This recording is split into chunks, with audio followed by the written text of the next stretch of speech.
السلام علیکم ورحمۃ اللہ وبرکاتہ۔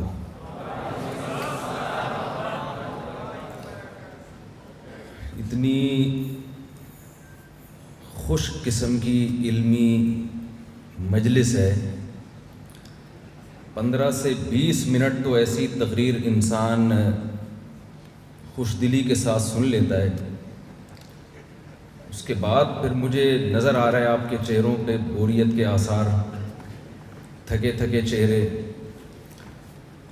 اور میرے لیے ایک بہت بڑی مشکل یہ ہے کہ جو کچھ سوچ کے آیا تھا کہ میں یہ بولوں گا وہ مجھ سے پہلے مقررین سب بول چکے ہیں، تو میں بچا ہی کچھ نہیں بولنے کے لیے۔ ہاں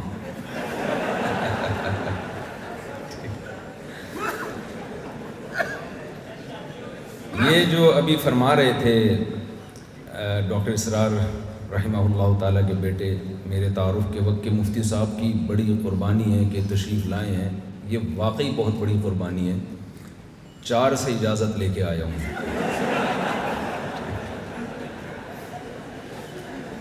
جب آپ کہیں جاتے ہیں، دیکھیں داماد کی مثال سسرال میں ایسے ہے جیسے اسرائیل میں فلسطینی۔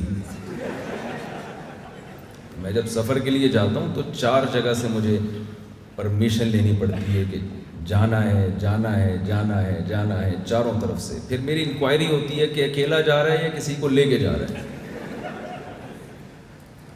میں جب نکلا ہوں نا ایئرپورٹ جانے کے لیے تو میری ایک وائف کا میسج آیا تھا کہ مجھے اطلاع ملی ہے کہ دوسری ساتھ میں ہے۔ میں نے قسمیں اٹھائیں کہ یہ بالکل پروپیگنڈا ہے میرے خلاف، غلط خبر ہے۔ چلیں تھوڑی سی تو آپ کے چہروں پہ مسکراہٹ آئی، کچھ میں سمجھتا ہوں وہ بات تھوڑا غور سے سنیں گے آپ لوگ۔ 2015 میں میسج ٹی وی نے مجھ سے انٹرویو لیا تھا کہ آپ کی مشہور شخصیات جو آپ کی نظر میں جو آپ کے لیے فیمس پرسنالٹی ہیں، جن سے آپ بہت زیادہ متاثر ہیں، وہ کون کون ہیں؟ تو میں نے 4 افراد کے نام لیے تھے۔ ایک حضرت مفتی تقی عثمانی صاحب، جن کی علمیت، تواضع اور تقوی کا پوری دنیا میں ڈنکا بجا ہوا ہے۔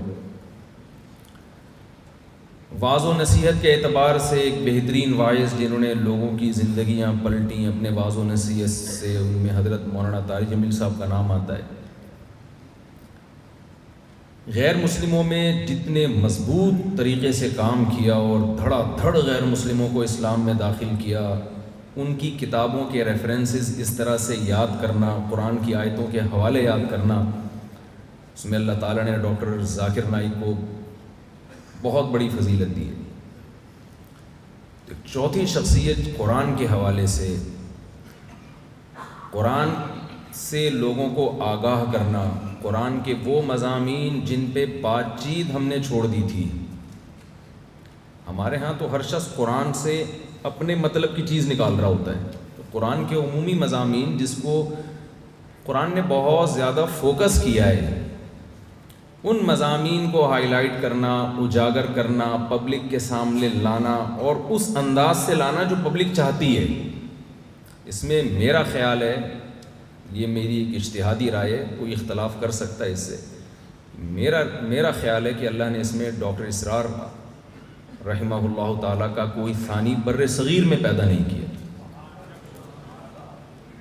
میں بھی پہلے بدگمانیوں کا شکار تھا، تنظیم اسلامی سے متعلق، انجمن خدام القرآن سے متعلق، کیونکہ ظاہر ہے جب آپ ملتے نہیں ہیں، گیدرنگ نہیں ہوتی، تو بدگمانیاں بہت پھیلائی جاتی ہیں۔ میرا بھی یہی خیال تھا جو مفتی حسین خلیل خیل صاحب، جو جامعۃ الرشید کے، اچھا یہ جو میں یہاں پر آیا ہوں یا مفتی حسین خلیل خیل صاحب آئے ہیں، تو آپ یہ نہ سمجھیں یہ 2 شخصیتیں ہیں، یہ جامعۃ الرشید ہے، پورا ادارہ ہے جو اس کانفرنس میں شرکت کے لیے آیا ہے۔ تو مفتی حسین خلیل خیل صاحب نے جیسے بتایا کہ ہمارے جو دینی مدارس ہیں نا، میں یہ بات اس لیے کروں گا کہ مجھے دینی مدرسوں میں بھی بہت زیادہ سنا جاتا ہے، انہی کا آدمی ہوں میں، مدرسے سے فارغ مولوی ہوں، تو جتنی گالیاں لوگ مولویوں کو دیتے ہیں وہ سب ہم پہ ہی پڑ رہی ہوتی ہیں، مولوی ایسے، مولوی ایسے، مولوی ایسے، مولوی ایسے، تو میں لوگوں سے کہہ رہا ہوں مجھے کہہ رہی ہے ایسے۔ تو چونکہ ہمیں مولوی سنتے ہیں تو بہت سے حضرات ہمارے دینی مدارس کے جو طلبہ ہیں وہی میرے بھی مخاطب ہیں، وہ بدگمان ہیں۔ اصل میں ہوتا یہ ہے کہ جب بھی کوئی نیا اسکالر آتا ہے نا جو ایک یونیک اسٹائل سے کام کرتا ہے، تو اکثر یہ دیکھا گیا ہے کہ وہ دین کی بنیادیں کھوکھلا کرنا شروع کر دیتے ہیں، لبرلزم کی طرف سوسائٹی کو لے جاتے ہیں، اباحت پسندی کا شکار ہو جاتے ہیں، پردے کے مسائل میں، داڑھی کے مسائل میں اور سود کے مسائل میں، بجائے اس کے کہ آپ سود کے خلاف کام کریں، آپ نے سودی کو حلال کر دیا۔ آپ دیکھ لیں ایسے اسکالرز آپ کو مل جائیں گے جن کے ہاں سود وہ جی ونس اپون اے ٹائم سود حرام تھا، وہ والا سود نہیں ہے، وہ پرانا والا سود نہیں اب رہا۔ تو ڈاکٹر اسرار رحمہ اللہ تعالیٰ کے بارے میں ہمارا پاس دینی طبقہ یہ بدگمان ہے کہ وہ بھی کوئی اباحت پسندی کی طرف تھے یا کوئی لبرل یا ماڈرن اسلام لانا چاہتے تھے۔ تو میں پوری ذمہ داری کے ساتھ اپنے طلباء سے یہ بات کہنا چاہتا ہوں کہ ایسا بالکل بھی نہیں۔ اور آپ نے کسی درخت کا پتہ لگانا ہو نا کہ یہ کھجور کا درخت ہے، یہ آم کا درخت ہے، یہ جی کیلے کا درخت ہے۔ اب اختلاف ہو گیا دو آدمیوں کا، ایک کہہ رہا ہے یہ آم کا درخت ہے، وہ کہہ رہے نہیں یہ پیپل کا درخت ہے۔ تو ہم کہیں گے بھائی پھل آنے دو، میں سمجھا پا رہا ہوں اپنی بات، بور تو نہیں ہو رہے آپ؟ وہ آپ کیا کہیں گے بھائی ذرا پھل آنے دو، اگر آم نکلا تو یہ آم کا درخت ہے، اس میں اگر وہ پیپل کے پھل پیدا ہوئے تو کس کا درخت ہے؟ یہ پیپل کا درخت ہے۔ اگر اس میں پپیتا نکلنا شروع ہو جائے تو کس کا درخت ہے؟ تو پپیتے کا درخت ہے۔ ڈاکٹر اسرار رحمہ اللہ تعالیٰ نے جو ٹیم تیار کی ہے، جو پھل تیار کیے ہیں، ان میں ہمیں وہ لبرلزم نظر نہیں آتا۔ شجاع الدین شیخ صاحب بیٹھے ہوئے ہیں ماشاءاللہ، اتنی بڑی داڑھی، صبح ایئرپورٹ میں میرے ساتھ تھے کراچی کے امیر، حضرت کا نام بھول گیا ہوں میں، عطاء الرحمان صاحب۔ مجھے صرف اپنے سسرالیوں کے نام پتہ ہیں، باقی اتنے زیادہ ہیں کہ اب مزید اسپیس بچی نہیں۔ میں لوگوں سے کہتا ہوں کہ میرے حوصلے کو داد دو، ہول سیل کے حساب سے سالے ہیں میرے، ہول سیل۔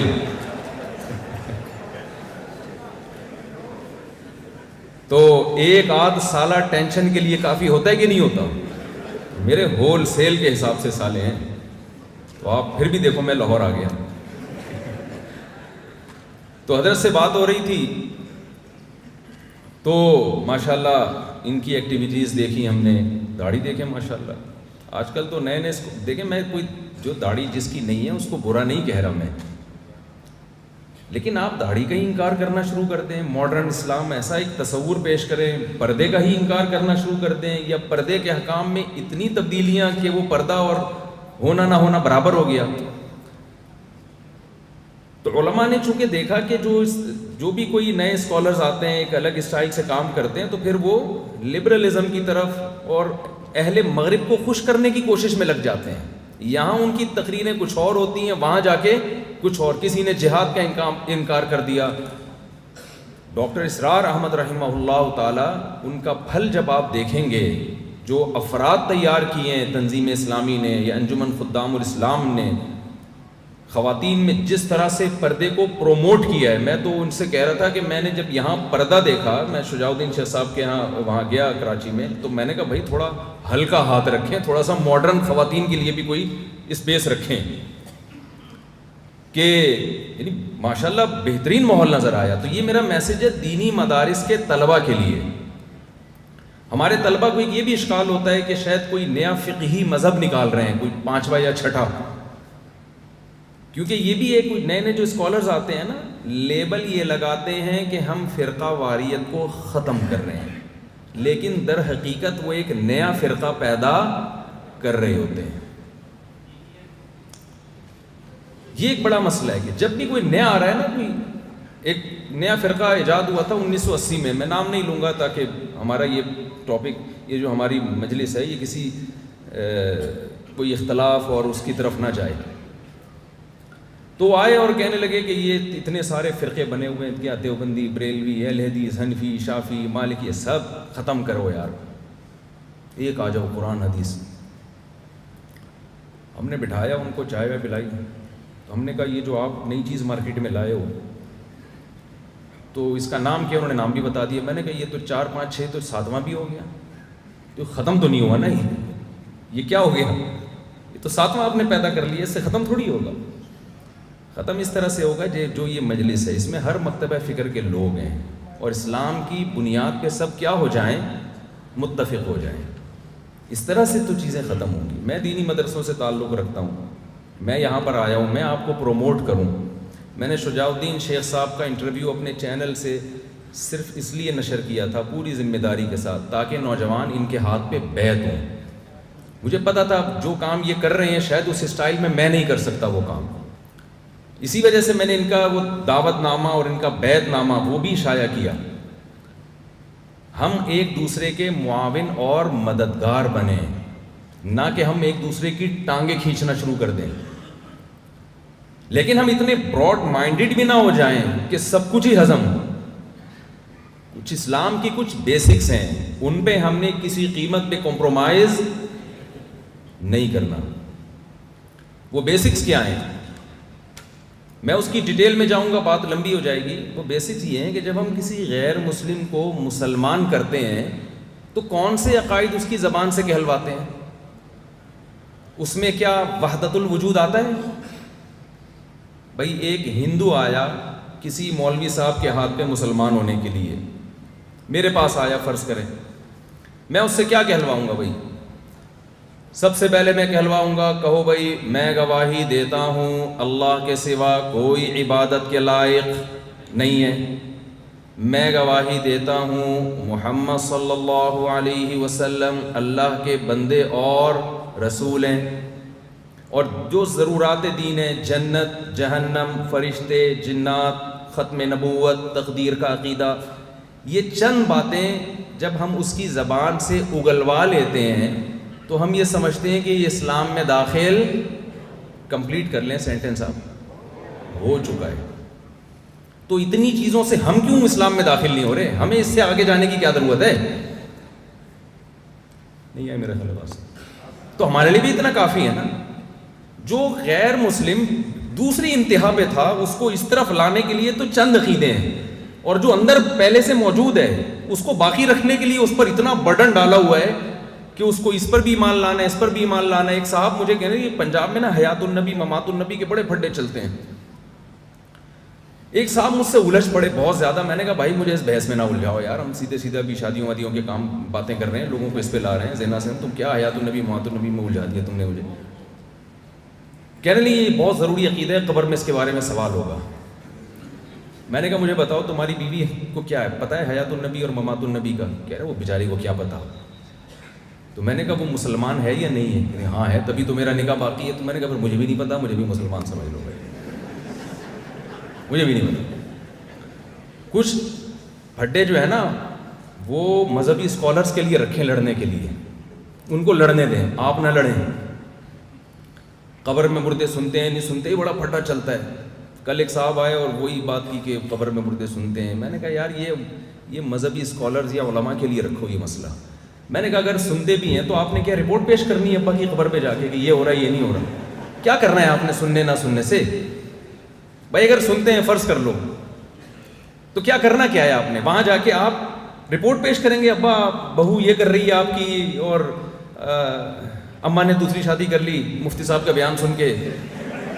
کتنی اہم خبریں آپ ابا کو نہیں دیتے، کتنی اہم رپورٹ ہے نا. قیامت کے دن ابا پوچھیں گے ابے اتنے بڑے بڑے واقعات ہو گئے تو نے مجھے آگے بتایا نہیں. بھائی پریکٹیکل لائف میں اس کا کوئی تعلق نہیں ہے. بلکہ اگر مردے نے سن کے رپلائی کر دیا نا تو وہی ہوگا جو عبد الغفور کے ساتھ ہوا تھا. سنا دو وہ چٹکلا تھوڑا سا. میں کراچی ایئرپورٹ پہ تھا تو وہاں آفیسر مجھ سے ملنے کے لیے آئے، جو سیکیورٹی کے سب سے بڑے آفیسر تھے نا. ایسے لگ رہا تھا جیسے میرے انتظار میں ہے کہ مفتی صاحب کبھی ایئرپورٹ آئیں تو پکڑوں میں. اور آئے اور مجھے کہا کہ بھائی فلائٹ تو لیٹ ہے، آپ بڑا پروٹوکول دیا. کہتے ہیں بھائی میں نے ایک لطیفہ سنا ہے مفتی صاحب، میری ڈپریشن اور میری اسٹریس دور ہو گئی. میرے لیے کڑک سی دودھ پتی منگوائی اور پھر وہ لطیفہ لگا دیا. وہ لطیفہ یہ تھا بھائی معذرت میں تھوڑا سا موضوع سے ہٹ رہا ہوں، تھوڑا سا فریش ہو جائے نا یہ. تو وہ لطیفہ یہ لگایا کہ قاری صاحب نا چھٹی نہیں کرتے تھے. عبد الغفور نام تھا قاری صاحب کا. قبرستان سے جب گزرتے ان کا یہ عقیدہ تھا کہ مردے سنتے ہیں. تو بچے نے سوچا کہ سننے کا تو ہے، رپلائی کا ان کا عقیدہ نہیں ہے، اب ایسا کام کرو کہ ان کو یہ یقین آئے کہ سنتے بھی ہیں اور جواب بھی دیتے ہیں۔ تو قبرستان سے گزر رہے تھے اور کہا کہ السلام علیکم یا اہل القبور، بچہ قبر کے پیچھے چھپا ہوا، اس نے کہا وعلیکم السلام بھائی عبد الغفور، قاری صاحب بے ہوش ہو کے گر گئے۔ تو آپ نے اپنی صلاحیتوں کو ان کاموں میں لگانا ہے جو ہماری بیسکس ہیں، جو ہمارے بنیادی عقیدے ہیں، ان میں ہم اختلاف برداشت بولیے نہیں کریں گے۔ ایسا نہ ہو اتنے براڈ مائنڈڈ بن جائیں کہ جی آپ قادیانیوں کو بھی گلے لگا رہے ہیں، آپ اسلام کے بیسک عقائد پہ ہی کمپرومائز کر رہے ہیں، یہ نہیں ہوگا۔ لیکن وہ مخصوص ہیں، اتنا پیچیدہ نہیں بنایا اللہ نے اسلام کو۔ تو یہ جو کانفرنس ہے یہ بہت ہی خوش آئین ہے، بہت سارے مکاتب فکر کے لوگ ہیں یہاں پہ، دینی مدارس کے علماء بھی ہیں، ہر مسلک کے لوگ ہیں، اور یہ ظاہر کر رہے ہیں بھائی ہم قرآن کے نام پہ ہم سب کیا ہیں، ایک ہے، الحمد سے لے کے والناس تک قرآن ہی تو ہے جس میں اختلاف نہیں ہے، تو اسی پہ جمع ہو جاؤ۔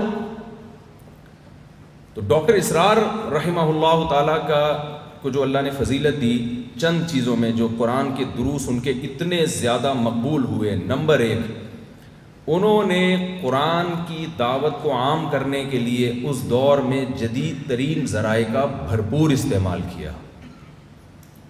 اس سے ان کے مینٹل لیول کا پتہ چلتا ہے۔ بعض دفعہ محنت بہت ہوتی ہے، آؤٹ پٹ اس کا 0۔ اس میں ہمارے لیے یہ میسج ہے کہ ہم بھی قرآن کی دعوت کو عام کرنے کے لیے جدید ذرائع کا زیادہ نہیں بلکہ بھرپور استعمال کریں۔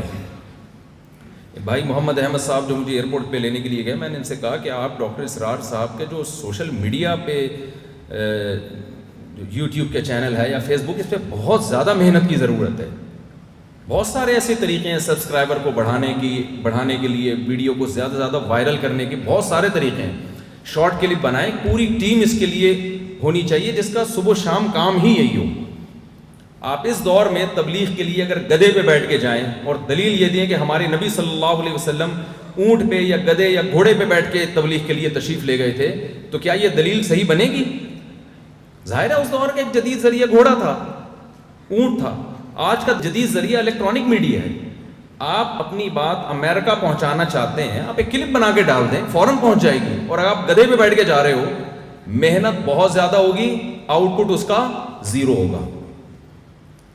تو ڈاکٹر اسرار رحمہ اللہ تعالیٰ کا سب سے پہلا کارنامہ یہ تھا کہ جس وقت لوگ ان جدید ذرائع سے دور بھاگتے تھے، انہوں نے اس وقت ان جدید ذرائع کا بھرپور استعمال کیا، جس کی برکتیں آج ہمیں نظر آ رہی ہیں۔ دوسرا کام انہوں نے بڑا خاندانی کیا، میرے یہ لفظ ہے تھوڑا خاندانی لفظ میں استعمال کرتا ہوں، یہ کیوں کرتا ہوں یہ پھر کبھی اکیلے میں ملیں گے تو بتاؤں گا انشاءاللہ، ساری باتیں تو اپنی بتائی جا سکتی نا۔ دوسرا کام جو ان کا بڑا ہی زبردست تھا وہ کیا تھا، جو ایک تو ڈاکٹر تھے، انگلش بہت اچھی تھی، انہوں نے دیکھیں قرآن مجید میں اللہ تعالیٰ کے ارشاد ہے وَمَا أَرْسَلْنَا مِن رَسُولٍ إِلَّا بِلِسَانِ قَوْمِهِ لِيُبَيِّنَ لَهُمْ، ہم نے جس پیغمبر کو بھی بھیجا ان کی زبان دے کے بھیجا ہے۔ ڈاکٹر اسرار رحمہ اللہ تعالیٰ کی زبان وہی تھی جو ایجوکیٹڈ اور پڑھے لکھے طبقے کی زبان تھی۔ اس سے بہت فائدہ ہوا ہے۔ ہمارے ہاں جامعۃ الرشید میں درس قرآن کی تربیت دیا کرتا تھا، تو ایک طالب علم سے میں نے کہا کہ آپ درس قرآن دیں، میں نوٹ کرتا تھا کیا کیا خامی ہیں، تو وہ درس دیتے ہوئے کہنے لگے کہ اس آیت سے پتہ چلتا ہے کہ ہمارے اقوال و افعال میں تضاد نہیں ہونا چاہیے۔ میں نے کہا بھائی بہت بھاری ہو گیا، اس کو تھوڑا سا ہلکا رکھو۔ کہنے کیا کروں اس کو، میں اس کو کیسے؟ میں نے کہا یوں بول دو ہمارے کاموں میں ہماری باتوں میں ٹکراؤ نہیں ہونا چاہیے۔ اتنا گاڑھا کرنے کی کیا ضرورت ہے اس کو بھائی؟ میں نے کہا قائد اعظم یہ فرما کے گئے تھے کام کام اور بس کام، اگر وہ مولوی ہوتے تو فرماتے افعال افعال اور بس افعال۔ پبلک کے سمجھ میں آتا؟ اپنی سمجھ میں آ رہا کیا فرما کے گئے ہیں، تو اس وقت تو بالکل ہی سمجھ میں نہیں آتا۔ تو اب ان کی تعلیمات کی دھجیاں اڑائی جا رہی ہیں۔ جب اتنی آسان زبان استعمال کی تو اگر افعال افعال اور بس افعال کہتے تو کتنا مشکل ہو جاتا۔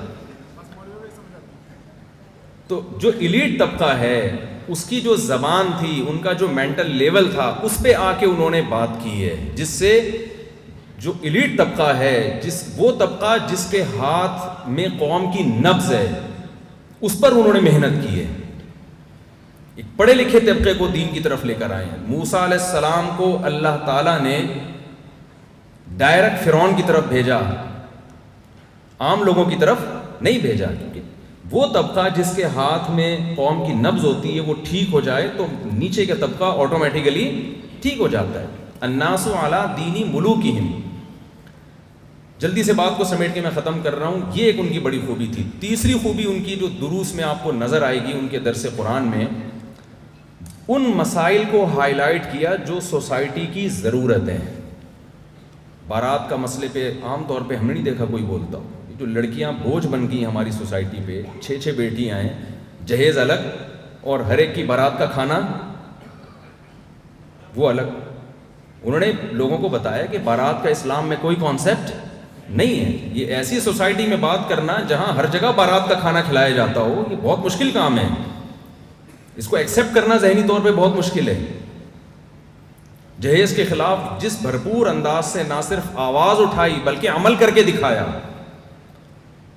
یہ بہت پازیٹیو وے میں ایک بہت اچھا کام کیا انہوں نے. سود کے خلاف اتنی مؤثر آواز اٹھائی. آج آپ کو جب بھی کہیں بات چلتی ہے, سپریم کورٹ میں سود کا مسئلہ آیا, تو آپ کو تنظیم اسلامی کے کارکن بہت متحرک نظر آتے ہیں. اس میں جناب شجاع الدین شیخ صاحب کو بھی اللہ جزائے خیر دے, ان کا بھی بہت بڑا دخل ہے. اور شجاع الدین شیخ صاحب کی ایک بہت بڑی خدمت ہے جو لوگوں کی نظروں سے اوجھل ہے. KPK میں جو قرآن مجید نصاب میں شامل ہوا اور نصاب میں جو بہت حد تک اچھی تبدیلی ہوئی, اس میں ماشاءاللہ شجاع الدین شیخ صاحب کا بہت زیادہ دخل ہے. تو یہ بھی ایک پھل ہے جو ڈاکٹر اسرار رحمہ اللہ تعالیٰ کا کہ درخت کے نکلے ہوئے پھل ہیں. میں چونکہ زیادہ میرا سلام تو ان سے ہی رہی ہے, تو ان کی کچھ خدمات سے میں متعارف ہوں. ان کی یہ خدمت تو بڑی خطرناک قسم کی تھی, لیکن میں بتا دیتا ہوں.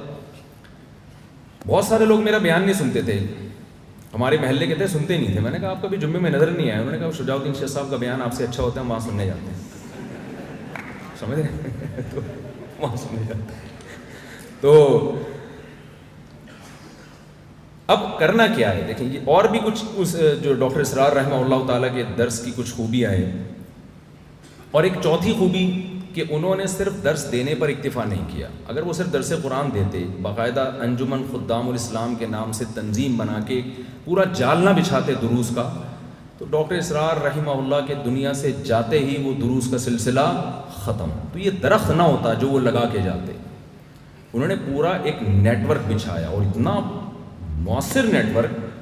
تراویح کی 20 رکعتوں میں ہر 4 رکعت کے بعد پورا خلاصہ. ہمارے ہاں تو تراویح کی 20 رکعتیں گزارنا لوگوں کے لیے مشکل ہوتا ہے. امام 4 رکعت کے بعد تھوڑا سانس لمبا لے لینا تو لوگوں کو ہوتا ہے پیچھے سے چلو بھائی شاباش کھڑے ہوں. گھڑی کو دیکھ رہے ہوتے ہیں کہ ہم نے بس نکلنا. اتنے لوگوں کے رمضان میں مقابلے ہوتے ہیں, تمہارے یہاں تراویح کتنے بجے ختم ہوتی ہے؟ 9:30. اب ہمارے تو 9:25 پہ ہوتی ہے. یہ چلتا ہے کہ نہیں چلتا؟ ابے اس مسجد میں تو 9:15 پہ بھائی سب فارغ. یہ مقابلے ہوتے ہیں تراویح میں. 5-5 منٹ پہ لوگ خوش ہو رہے ہوتے ہیں کہ ہمارے یہاں 25 پہ ہو رہی ہے, 9:25 پہ ختم. تو جس نماز میں لوگ اتنا بھاگنے کی فکر میں ہوں, وہاں اتنی بڑی تعداد کو, خواتین کو, مردوں کو بٹھانا اور 4 رکعت کے بعد پورا خلاصہ پیش کرنا, اور لوگوں کا اس خلاصے کو شوق سے سننا, بلکہ آنا, اور 3-3, 4-4 بجے جا کے تراویح کا ختم ہونا. یہ سننے والوں کی خوبی ہوگی یقیناً, لیکن جن لوگوں نے ان میں یہ جذبہ بھرا کہ اتنا دیر قرآن سنے وہ بیٹھ کے, میں سمجھتا ہوں وہ لوگ یقیناً قابل تعریف ہیں کہ اتنا لوگوں میں جذبہ پیدا کر دیا کہ قرآن سننے کے لیے اتنا ٹائم نکال کے آ رہے ہیں. 2017 میں بہت زیادہ لوگ میرے پاس آیا کرتے تھے. ہمارے قریب میں تنظیم اسلامی والوں کے یہاں تراویح ہوتی تھی, اس میں خواتین کی بھی بڑی تعداد ہوتی تھی. کچھ لوگوں نے مجھے کہا مفتی صاحب فتویٰ دو کہ خواتین کا گھر سے نکلنا حرام ہے, ناجائز ہے, چاہے وہ تراویح کے لیے آ رہی ہوں. وہ جو امام حنیفہ رحمہ اللہ کا مشہور قول پیش کیا جاتا ہے کہ فتنے کا خوف ہو تو عورت کہاں رہے گی؟ گھر میں رہے گی. میں نے ان سے کہا میرے بھائی امام حنیفہ بھی زندہ ہوتے ہیں نا, وہ بھی فتویٰ دیتے. جب دیکھتے نا کہ یہ تراویح میں نہیں آ رہی تو طائق روڈ میں جا رہی ہیں, تو وہ بھی کہتے بھائی ان کو تراویح میں لے آؤ. تو یہ تنظیم اسلامی والوں کی خوبی ہے کہ ان کو طارق روڈ جانے سے, یہاں طارق روڈ شاید لاہور والے نہ سمجھتے ہوں, تو یہ تو یہاں کوئی اور رمضان کے آخری عشرے میں تو مارکیٹوں کا ٹائم ہوتا ہے نا, میں نے کہا یہ خوبی ہے میرے بھائی، یہ گھروں میں نہیں رہیں گی، ان کو انہوں نے بازاروں سے نکال کے قرآن سننے کے لیے لے آئے ہیں، تو آپ کیسی عجیب بات کر رہے ہو؟ امام حنیفہ بھی ہوتے تو وہی بات کر رہے تھے جو میں کر رہا ہوں۔ تو یہ چند خوبیاں ہیں، اور میں ایک آخری بات کر کے آپ سے بس اجازت چاہوں گا۔ دیکھیے جو دنیا سے جا چکے ہیں ہم ان کو یاد کر کے روتے ہیں، وہ ایسے تھے، وہ ویسے تھے، اللہ ان کے درجات بلند کرے۔ جو زندہ ہوتے ہیں ان کی قدر نہیں کرتے۔ ڈاکٹر اسرار رحمہ اللہ تعالیٰ نے جو درخت لگایا، وہ درخت الحمدللہ انجمن خدام الاسلام اور تنظیم اسلامی کی شکل میں آج بھی موجود ہے، وہ تھوڑی ختم ہوا ہے۔ تو ہم کو چاہیے ہم ایک دوسرے کا دست و بازو بن کے جتنے بھی دین کے شعبے ہیں ایک دوسرے کو سپورٹ کر کے ان شعبوں میں آگے بڑھنے کی کوشش کریں، اور ہر شعبے کو آگے بڑھانے کی کوشش کریں۔